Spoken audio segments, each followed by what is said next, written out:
तो कल मुख गुहा के बारे में बता दिए थे, आहार नाल के बारे में सारा बात बताया है कि आहार नाल की लंबाई कितनी होती है, ये सारा चीज़ बताए थे। जीभ के बारे में बताए थे कि ये एक फर्श पर स्थित एक मांसल रचना होती है जो छोटे छोटे कलियां पाई जाती है, जिसको स्वाद कलियां कहते हैं।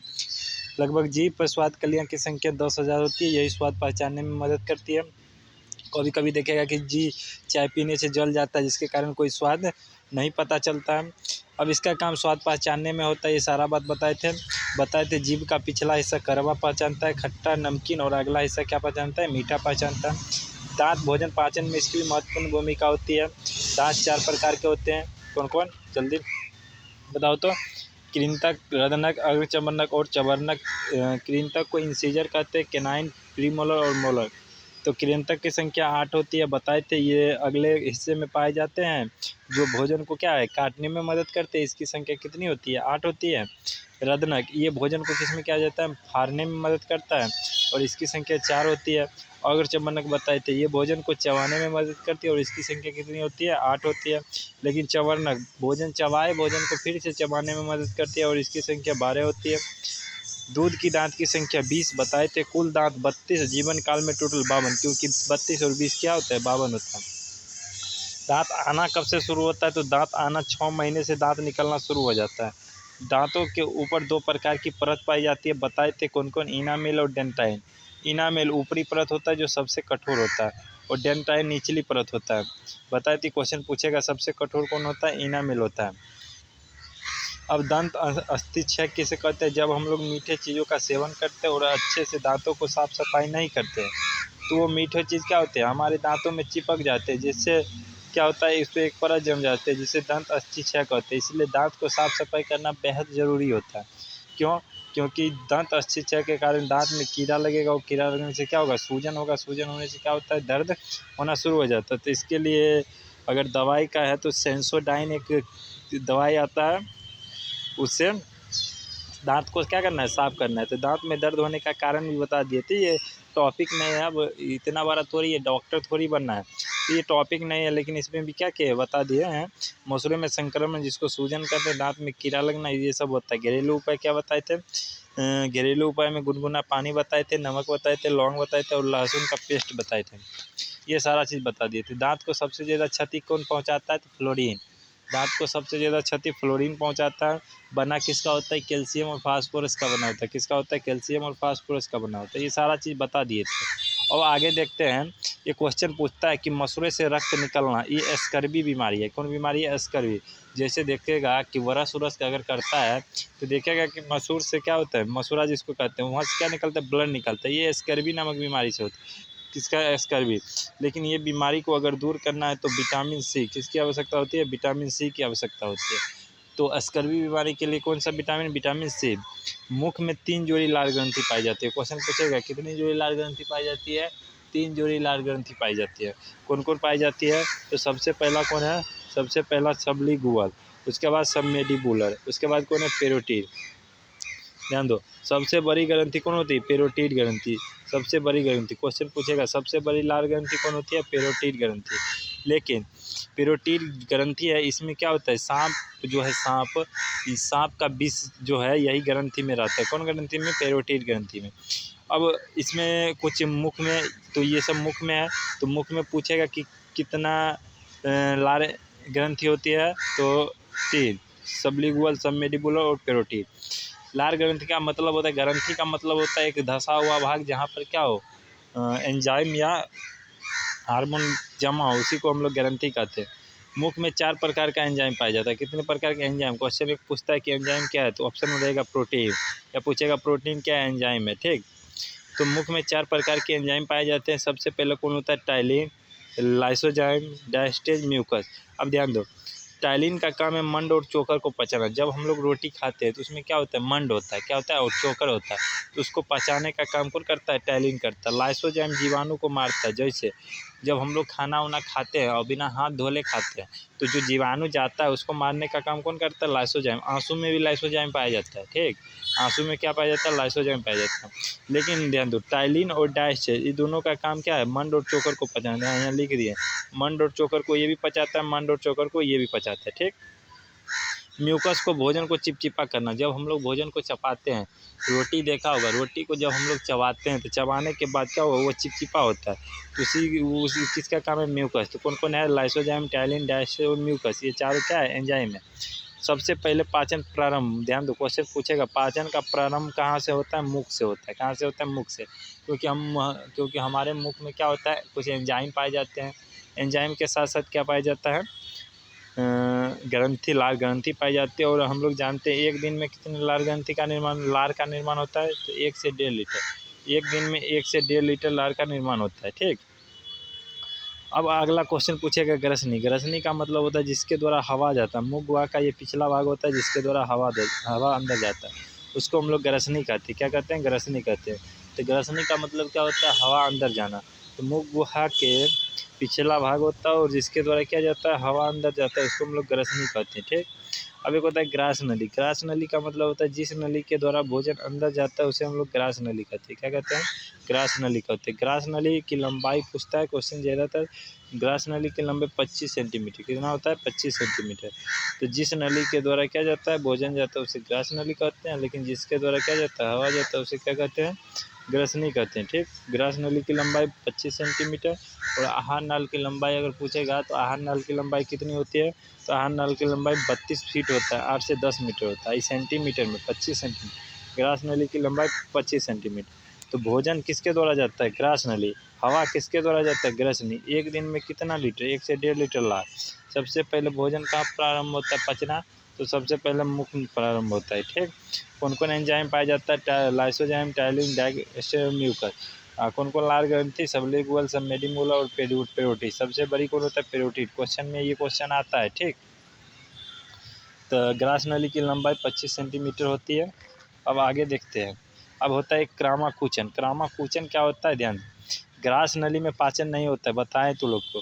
ग्रास नली के द्वारा भोजन धीरे धीरे प्रवेश करता है और इसमें क्या होता है, फैलाव होता है। अब ध्यान दो, ये क्या है, नली है, ये क्या है, नली है। अब इसमें जब भोजन आएगा तो ये क्या होगा, धीरे धीरे फैलेगा, फैलेगा तभी भोजन अंदर आएगा। तो ये धीरे धीरे फैलता है, इसी प्रक्रिया को हम लोग क्या कहते हैं, क्रामाकुचन कहते हैं। क्या कहते हैं, कुचन। तो ग्रास नली के द्वारा जब भोजन अंदर प्रवेश करता है और इसमें क्या होता है, फैलाव होता है, इसी फैलाव को हम लोग क्या कहते हैं, क्रामाकुचन कहते हैं। ठीक, अब ध्यान दो, हम लोग खाना भी खाते हैं, हम लोग हवा भी लेते हैं, लेकिन ध्यान दो ये सब काम किसका है, माइंड का काम है, मतलब मस्तिष्क का काम है कि किसको किधर भेजना है। अगर मानो हम इधर अमाशय लिखते हैं, क्या लिखते हैं, अमाशय। अमाशय का मतलब पेट, अमाशय का मतलब क्या होता है, पेट होता है। ठीक, इधर हम लिखते हैं फेफड़ा, क्या लिखते हैं, फेफड़ा, फेफड़ा, लंग्स। अब भोजन यहाँ से आता है। ठीक, अब भोजन के साथ हम लोग सांस भी लेते हैं, हवा भी आता है। जब हवा आता है, अब हवा को इधर भेजना है, अब भोजन को किधर भेजना है, इधर भेजना है। तो ये काम मस्तिष्क का काम है कि हवा को किधर भेजेगा और भोजन को किधर भेजेगा। तो यहाँ पर एक नली होती है जो बंद होता है, अगर हवा आता है तो ये इधर बंद होगा, भोजन आता है तो इस साइड बंद होगा, जिसको हम लोग कहते हैं एपिग्लोटिक्स। क्या होता है, एपिग्लोटिक्स। भोजन और हवा के बीच जो एक नली होती है उसको हम लोग जॉइंट को क्या कहते हैं, एपिग्लोटिक्स। लेकिन कभी कभी होता है, क्या दिक्कत हो जाता है, जब हम लोग खाना खाते हैं उस समय बातचीत सब करते हैं, तो भोजन को आना चाहिए इधर, लेकिन आता किधर, फेफड़ा की तरफ, तो जिसको हम लोग कहते हैं सरकना है। तो हम लोग क्या करते हैं, सरक जाते हैं, तो नाक मुँह धोनी सब धोनी क्या होता है, बाहर निकल जाता है ये। अब उसके बाद है कि अमाशय। अमाशय को हम लोग पेट कहते हैं। क्या कहते हैं, अमाशय को पेट कहते हैं। अंदर का भाग अमाशय, बाहर से हम लोग इसको क्या कहते हैं, पेट कहते हैं। अब ध्यान, यह एक चौड़ी थैली जैसी रचना है, थैली जैसी है रचना है, जो उदर गुहा के बाईं ओर से शुरू होकर अनुप्रस्थ दिशा में फैली होती है, जिसे अमाशय कहते हैं। क्या कहते हैं, अमाशय कहते हैं। अब अमाशय जो है ये 3 भागों में बटा होता है। कितने भागों में, 3 भागों में बटा। अमाशय एक चौड़ी थैली जैसी क्या होती है, रचना होती है। ठीक, अमाशय 3 भागों में बटा होता है। कौन कौन भाग है, कार्डियक, फांडियक और पाइलेरिक। कौन कौन भाग है, कार्डियक भाग है, फांडियक और पाइलेरिक भाग है। ठीक, यहाँ लिख दिए, देखो, कार्डियक पहला भाग, दूसरा भाग फांडियक और तीसरा पाइलेरिक। पाइलेरिक में क्या होता है, जठर रस का निर्माण होता है। क्वेश्चन पूछेगा किस में जठर रस का निर्माण होता है, तो पाइलेरिक भाग में जठर रस का निर्माण होता है। हाइड्रोक्लोरिक किस में रहता है, तो कार्डियक में हाइड्रोक्लोरिक ये साइड में रहता है। किस में रहता है, ये साइड। और जब इधर से भोजन आता है तो इधर से ब्लड इसको क्या करता है, प्रेशर देता है। जब ब्लड प्रेशर देता है तो ये हाइड्रोक्लोरिक क्या होता है, बाहर निकलता है। क्या होता है, बाहर निकलता है। ठीक, अब जठर ग्रंथि क्या होता है, अमाशय के भीतरी दीवार। देखो ये अमाशय है, इसकी दीवार, एपिथेलियमी ऊतक का बना होता है। 9th में पढ़ाए थे तो एपिथेलियमी ऊतक किसे कहते हैं। ये 9th में बताया गया क्वेश्चन है एपिथेलियमी ऊतक।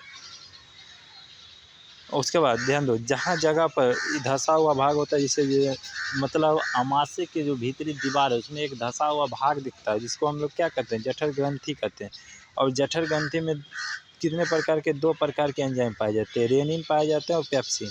रेनिन का काम क्या है, तो रेनिन का काम है जो हम लोग दूध खाते हैं, दूध में एक प्रोटीन होती है केसिन प्रोटीन।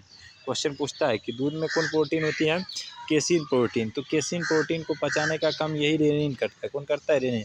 रेनिन की अत्यधिक मात्रा बच्चों में होता है, जब तब तो लोग देखेगा कि बच्चा दूध पीता है और जब वो उल्टी करेगा तो दही जैसा निकलता है, तो यही काम करता है। पेप्सिन प्रोटीन को पेप्टोन में बदलता है।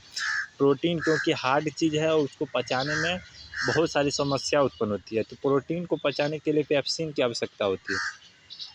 तो ये जठर ग्रंथि में कितने प्रकार के एंजाइम, इसमें 2 प्रकार के एंजाइम पाए जाते हैं। अब ध्यान दो, जठर ग्रंथि जो है इसको इंग्लिश में हम लोग गैस्ट्रिक कहते हैं। गैस की बीमारी जो होती है इसी के कारण होता है, क्योंकि जठर ग्रंथि में जठर रस का निर्माण होता है, लेकिन यही सब डिस्टर्ब हो जाने के कारण एक बीमारी होती है गैस्ट्रिक रोग, जिसको हम लोग गैस की बीमारी कहते हैं।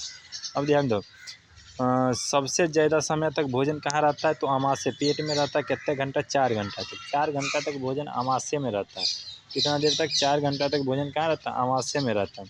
हाइड्रोक्लोरिक अम्ल पूछेगा कहाँ, आमाशय में। क्वेश्चन पूछेगा आमाशय में कौन अम्ल पाया जाता है, हाइड्रोक्लोरिक अम्ल पाया जाता है। कौन पाया जाता है, हाइड्रोक्लोरिक अम्ल पाया जाता है। आमाशय में हाइड्रोक्लोरिक अम्ल पाया जाता है। जठर ग्रंथि 3 प्रकार की कोशिका होती है। जठर ग्रंथि में कितने प्रकार की कोशिका, 3 प्रकार की। लेकिन जठर ग्रंथि में कितने एंजाइम, 2, रेनिन और पेप्सिन। दूध को पचाता है रेनिन और प्रोटीन को पेप्टोन में बदलता है पेप्सिन। कौन कौन होता है, तो श्लेष्मा या म्यूकस कोशिका, भित्तीय या अम्लजन कोशिका, मुख्य जाइमेरिन कोशिका। ये 3 प्रकार की कोशिका पाई जाती है। कौन कौन है, श्लेष्मा या म्यूकस, अम्लजन और जाइमेरिन। ये 3 प्रकार की कोशिका कहाँ पाई जाती है, जठर। और यही तीनों कोशिका से जो रस निकलता है, जो रस स्रावित होता है, उसको हम लोग जठर रस कहते हैं। क्योंकि जठर ग्रंथि इसमें जो कोशिका है उससे जो रस स्रावित होता है उसको हम लोग क्या कहते हैं, जठर रस कहते हैं। आमाशय में लगभग 3 लीटर, एक दिन में कितने बनते हैं, 3 लीटर जठर रस का निर्माण होता है। प्रतिदिन 3 लीटर, मतलब एक व्यक्ति में कितना लीटर, 3 लीटर। अब ध्यान दो, यही जो आमाशय है, यही आमाशय में जो धंसा हुआ भाग होता है उसमें घाव निकल जाता है, जिसको जो है आमाशय की दीवार के आंतरिक स्तर में कहीं कहीं गोलाकार धंसा हुआ क्या निकलता है, घाव निकलता है, जिसको अल्सर कहते हैं। एक अल्सर की बीमारी होती है, जब आमाशय में क्या होता है, धंसा हुआ भाग में क्या निकलता है, घाव निकल जाता है, जिसको हम लोग क्या कहते हैं, अल्सर कहते हैं। जठर रस किसे कहते हैं, जठर ग्रंथि के तीनों कोशिका से जो रस स्रावित होता है, जिसको हम लोग जठर रस कहते हैं। जठर ग्रंथि में 2 प्रकार की एंजाइम पाई जाती है। कौन को, रेनिन और पेप्सिन पाई जाती है। जठर ग्रंथि में 3 प्रकार की कोशिकाएं पाई जाती है, श्लेष्मा म्यूकस कोशिका, भित्तीय या अम्लजन कोशिका, मुख्य जाइमेरिन कोशिका। क्वेश्चन पूछेगा HCl अम्ल कहाँ पाया जाता है, तो HCl अम्ल आमाशय में पाया जाता है। सबसे ज़्यादा समय तक भोजन जमा कहाँ रहता है, तो आमाशय में रहता है, 4 घंटा तक रहता है। जठर ग्रंथि 2 प्रकार के एंजाइम पाए जाते हैं। रेनिन दूध को पचाता है, रेनिन दूध में कौन प्रोटीन, केसिन प्रोटीन।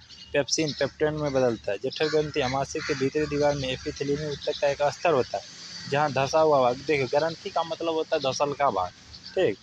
और ये बता दिए थे आमाशय के 3 भाग, कार्डियक, फंडिक, पाइलेरिक। पाइलेरिक में जठर रस का निर्माण, हाइड्रोक्लोरिक पहला भाग में होता है। हाइड्रोक्लोरिक का एक और काम है, ध्यान दो, जब आगे बताए थे तो लोग कि ध्यान दो, आगे यहाँ पर बताए हैं, यहाँ बताएं लाइसोजाइम, भोजन को जीवाणु को नाशक करता है, कौन, लाइसोजाइम। लेकिन कुछ ऐसा जीवाणु होता है जो लाइसोजाइम से नहीं मरता है, तो उसको मारने का काम कौन करता है, तो उसको मारने का काम HCl अम्ल करता है। कौन करता है, HCl अम्ल करता है, ठीक। आमाशय बता दिए थे, आमाशय का 3 हिस्सा बता दिए थे।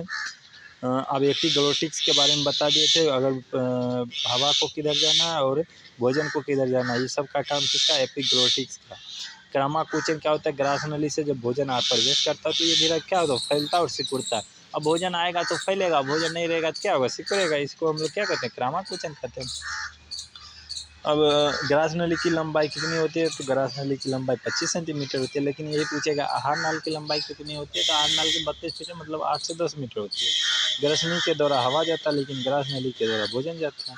ग्रास नली में पाचन नहीं होता है। क्वेश्चन पूछता है, एक दिन में 1 से 1.5 लीटर। सबसे पहले पाचन प्रारंभ कहाँ होता है, तो मुख में होता है। मुख में 4 प्रकार का एंजाइम, टाइलिन। क्वेश्चन पूछेगा, क्या पूछेगा, तो टाइलिन क्या है, ऑप्शन बी पर रहेगा एंजाइम। टाइलिन क्या है, तो एंजाइम है, ठीक। तो ये सारे चीज़ तुम लोग को बता दिया गया है। और फिर मिलते हैं अगला क्लास में, लेकिन जितना बताया जाता है उतना कंप्लीट याद रहना चाहिए। ठीक।